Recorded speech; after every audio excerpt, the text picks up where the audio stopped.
Hello everyone, this is Dr. Tom Chaney from Living Health Integrative Medicine in Annapolis, back with another video. And in this video, I want to answer a question that I commonly get from patients, and that is, do I need to detoxify? Do I need to do a detox?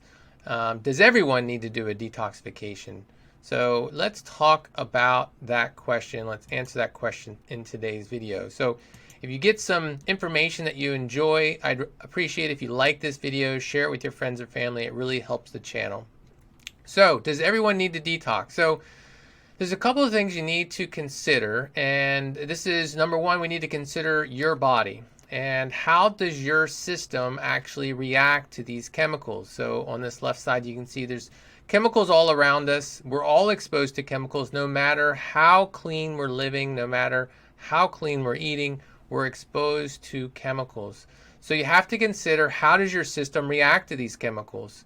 The other thing that you need to consider is your detoxification status and your ability to detoxify these chemicals when they come into the system.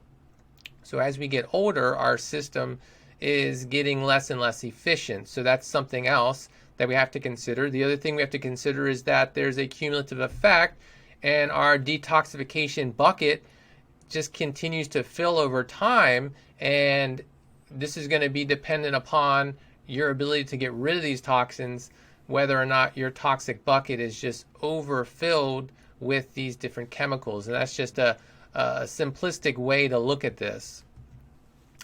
So why do we want to get rid of these toxins, and what can some of these toxins do to our system? Well, they can cause cell damage. So DNA expression can be affected, mitochondrial function, so the mitochondria, the cells that is helping you produce energy. It may deplete stores of enzyme cofactors, reducing enzymatic activity. So this makes your body more vulnerable to oxidative stress, and it depletes antioxidants. So antioxidants are going to handle those free radicals that lead to chronic disease. So very important piece there. Chronic exposure also depletes nutrients. So some of the testing that we run on our patients is we look for nutrient deficiencies, and we can see that many times that correlates. When we see an excessive level of, say, environmental toxins, we do see that there are nutrients that have been depleted because of all this stress on these systems, and your body just can't grow and repair itself the way it was designed. The other thing that may happen is it may block enzymes' active sites, preventing the necessary reactions from occurring. So this is just going to block normal functions. And when you don't have normal functions, this can lead, once again, to chronic disease. I can tell you just overall, when I see my patients coming in with chronic diseases like type 2 diabetes, they have autoimmune diseases, these patients typically have an abundance of toxins in their system, and that is one of these contributing factors to their disease process. Now, some of the other causes of these toxins, they may bind to receptors, increasing or decreasing the signaling to the cells. So once again, blocking those normal cell functions. So you can see it has a wide range of effects on your body.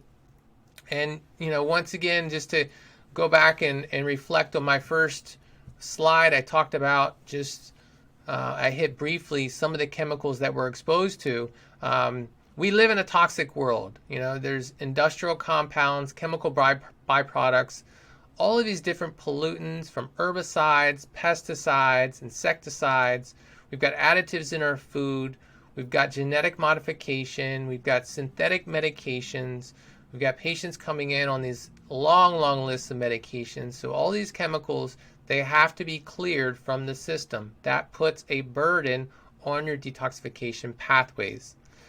And then you got to think about other things that you're putting on your skin or on your body. So cosmetic additives. This is another source of toxins. So we have to look at all of these different sources, and we have to minimize them. So that's one of the first things I work on with patients, is minimizing toxins going into the system. And then we look at the detoxification pathways, and then we can get them working more efficiently. So that's just an overview. I wanted to just touch on, does everyone need to detoxify? I detoxify. I do a detoxification at least twice a year, and that's something that I do regularly. Now I may do specialized detoxification programs depending on what I'm trying to get out of my system. So, for example, if there is an overload of heavy metals in the system, then I may want to do a very targeted detoxification program to eliminate those toxins. For example, environmental toxins, that may be a little bit different. We may vary that program. And so the one that I do regularly, it's going to work on phase 1 and phase 2 pathways of detoxification. That's something that we get into. I'll probably do another video on that, the different pathways. We also, my wife and I, Dr. Steph, we just did a podcast on this topic where we went through and discussed some of these different pathways. What are the purposes of the different pathways in the system? Why are they important? And then how can we make them more efficient so that our bodies are detoxifying more efficiently and these toxins are not building up in our system, because that's when we run into trouble. So I hope you guys got a lot of great information from this video. If you have questions about detoxifying, go ahead and leave them down below in the comments section.